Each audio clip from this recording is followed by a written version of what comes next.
बिजली कटौती, पेयजल बीमा क्लेम व मनरेगा पर माकपा ने कलेक्टरेट पर हल्ला बोला। कॉमरेड किशन पारीक ने कहा, प्रशासन की हठधर्मिता नहीं सहेंगे। भारत की कम्युनिस्ट पार्टी मार्क्सवादी सीकर जिला कमेटी के आह्वान पर आज जिला कलेक्टरेट पर प्रदर्शन व आम सभा कर भयंकर गर्मी व उमस के चलते कई घंटों तक की जा रही बिजली कटौती, पेयजल तथा अन्य मुद्दों पर जिला प्रशासन को आड़े हाथों लेते हुए जनता को राहत देने की मांग की। आम सभा को संबोधित करते हुए माकपा जिला सचिव कॉमरेड किशन पारीक ने कहा कि इस समय भयंकर गर्मी व उमस से महिलाओं, बच्चों और बुजुर्गों का हाल बेहाल हो रहा है। फिर भी ग्रामीण इलाकों में 3 से 4 घंटों तक बिजली की कटौती की जा रही है। बिजली कटौती से शहरों व गांव में पीने के पानी संकट खड़ा हो गया है। उन्होंने प्रशासन को चेतावनी देते हुए कहा कि हम 20 जून को प्रदर्शन कर पहले भी जिला प्रशासन को समस्या से अवगत करा चुके हैं। सरकार जनहित के मुद्दों पर खिलवाड़ करना बंद करे। माकपा राज्य कमेटी के सदस्य हरफूल सिंह ने कहा कि दातारामगढ़ में पॉली हाउस वाले किसानों को नीदरलैंड की कंपनी ने घटिया बीज देकर करोड़ों रुपयों का नुकसान कर दिया। सरकार पीड़ित किसानों को मुआवजा दे।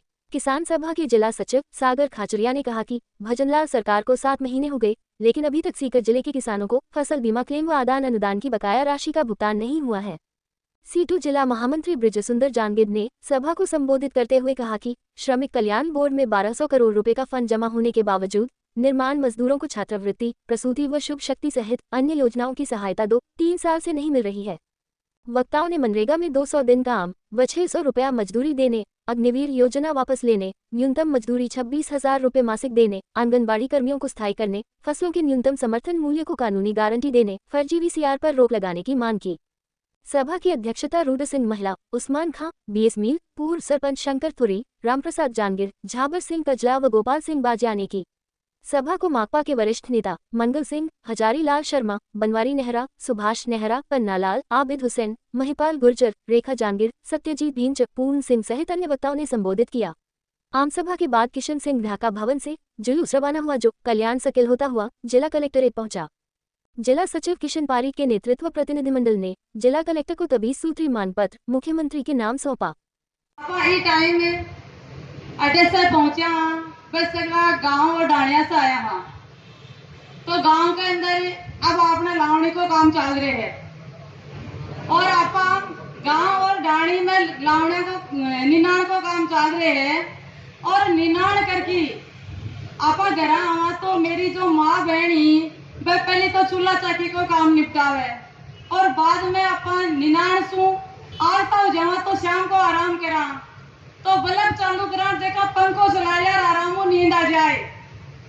तो आपने यहाँ डबल इंजन वाली जगह सरकार है यहाँ को काम करे है कि अपन आराम को नहीं करना करवा दे। आपने देखा कि जना सोशल मीडिया के माध्यम या अखबार के माध्यम कि आज 28 बच्चों है बिको अपराणु को आज बच्ची को स्कूल में जाती को अपराणु को अरे बच्ची को गो बच्चा को गो बात देख लियो। अरे मैं यहाँ की न्यूज भी देखी है कि जिसका अपना 60 या 65 वर्ष का जिसका बुढ़ा माँ बाप है बाको भी अपराणु को 2 दिन सुबह तो पतो ही नहीं है। तो यह सरकार बैठी बैठी करे की है यह समझ में को नहीं आ रही। नहीं इस देश के अंदर इस प्रदेश के अंदर न मेरी माँ और बहन और बच्ची सुरक्षित है, न ये बूढ़े माँ बाप सुरक्षित है, न हमें बिजली मिल रही है, न पीने को पानी मिल रहा है, न हमें अच्छी शिक्षा मिल रही है। तो ये काहे की सरकार है। फिर हमारे धोद के जो विधायक हैं वो विधानसभा में बोलते हैं कि जो फूल पर बटन दबायो है बांध तो लाइट आ जैसी और बाकी का अरे तो फूल पर दबाया बंद तो मिल रही है के मैं तो बन देख रही खुश हो जैसे लेकिन बन तो दे दो लेकिन बन भी नहीं दे और बोले कि मान दो सर्दी आवे ने जना चमनप्राश और डब्बो जरूर दे दे जो अच्छी क्वालिटी वालों। यह सरकार है भाई और ये बयान देकर जैसे कोई समस्या ही नहीं है इस तरीके की भ्रांतियां फैलाकर लोगों को तोड़ने का काम कर रहे हैं। हम तो भारत की कम्युनिस्ट पार्टी मार्क्सवादी को ये विश्वास दिलाते हैं कि आप जब भी छात्र संगठन SFI को याद करेंगे एक एक कार्यकर्ता आपके इस आंदोलन के अंदर कंधे से कंधा मिलाकर तैयार रहेगा। यही बात कहते हुए मैं मेरी बात को खत्म कर देना पड़ेगा। बावजूद इसके 4-4 साल से फार्म पेंडिंग पड़े हैं। इसलिए मैं तो तमाम जो स्थिति है उसके लिए आप जानते हो, ये जिस तरह से भारतीय जनता पार्टी, वो तो ठीक किया, सीकर के लोगों ने एक ऐतिहासिक काम किया और इस लाल झंडे के योद्धा कामरेड अमराराम को संसद में जिता कर भेजा और पूरे देश ने देखा है, एक सीकर ही नहीं, आज हम लोगों को तो गर्व है इस बात का। हमारा एक नेता संसद में लाल झंडे का सिपाही गया है, लेकिन जिस तरह से कल और उससे पहले भी जब भी मौका मिला संसद में, जिस तरह से हमारी किसान की, मजदूर की और पशुपालक जो किसान है उनकी बात रखी है, हम सब लोगों के सीने गर्व से फूल गए हैं साथियों। लेकिन हमारी पार्टी यही कहती है, सड़क की और संसद की, सड़क की और विधानसभा की लड़ाई का तालमेल होना चाहिए।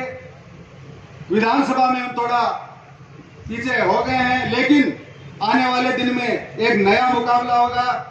जिला परिषद, पंचायत समितियों के सरपंचों के चुनाव होंगे और ये लाल झंडा में तो यही कामना करता हूं, गांव-गांव में हम लोग किसान, मजदूर, आंगनबाड़ी कर्मी, मनरेगा कर्मी, सब लोगों का एक मजबूत साझा मोर्चा बनाओ और इन दुश्मनों को, कांग्रेस और भारतीय जनता पार्टी वालों को सबक सिखाओ। इनकलाब जिंदाबाद, लाल सलाम। के अंदर जिस तरह के हालात इन 7 दिनों के अंदर इस डबल की सरकार ने प्रदेशवासियों के की, मैं समझता हूँ इस भयंकर में जिसने जीना दुभर कर दिया है, बिजली कटौती और पीने के पानी की समस्या, इस भयंकर समस्या के अंदर बिजली कटौती ने कोड में खाज का काम किया है। तो इन परिस्थितियों का मुकाबला करने के लिए भारतीय कम्युनिस्ट पार्टी मार्क्सवादी पार्टी राज्य कमेटी ने 31 तारीख तय की थी कि हम राजस्थान के तमाम जिला हेडक्वार्टरों पे इन मांगों को लेकर, इनके अलावा अग्निवीर योजना है, किसानों की MSP है,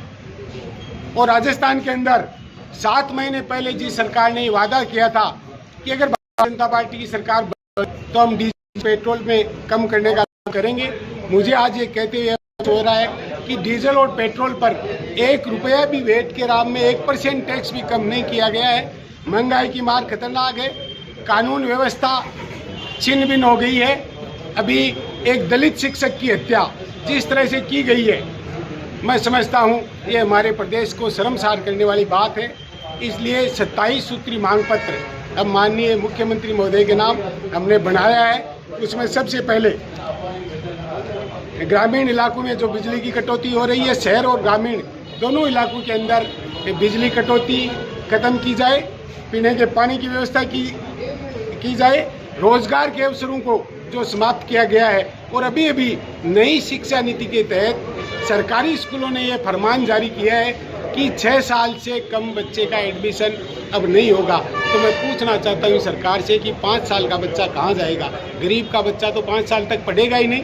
तो ये नई शिक्षा नीति लेकर आए हैं, उसके ऊपर रोक लगाई जाए। मनरेगा के अंदर जो सेंटर ने बजट में कटौती की है, उस मनरेगा को बजट को बढ़ाया जाए। और राजस्थान की सरकार ने, कल हमारे सांसद महोदय ने, मैं धन्यवाद देना चाहूँगा साथी अमराराम जी को, जिन्होंने जिस तरह से MSP किसान, हमारे सीकर जिले का प्याज और बाजरा MSP घोषित होने के बाद भी इन 10 वर्षों के अंदर एक बीज भी राजस्थान के अंदर खरीदा नहीं गया है। और दूसरी तरफ मोदी साहब कह रहे हैं कि हम किसान सम्मान निधि के नाम से किसानों को 6,000 रुपये दे रहे हैं। मैं कहना चाहता हूँ अकेले बाजरे में आपने करोड़ों रुपए का जेब काटने का काम किया है, आप किसान का अपमान करने का काम कर रहे हैं। इसलिए मैं कहना चाहता हूं कि राजस्थान की सरकार MSP पे बाजरे की खरीद भी शुरू करे। और केंद्र की सरकार ने जो किसानों के सामने वादे किए थे, और वादे भी लिखित में थे, आज तक साथी अमराराम कल संसद में भी बोल रहे थे कि उस किसान समझौते को आज भी लागू नहीं किया गया है। इसलिए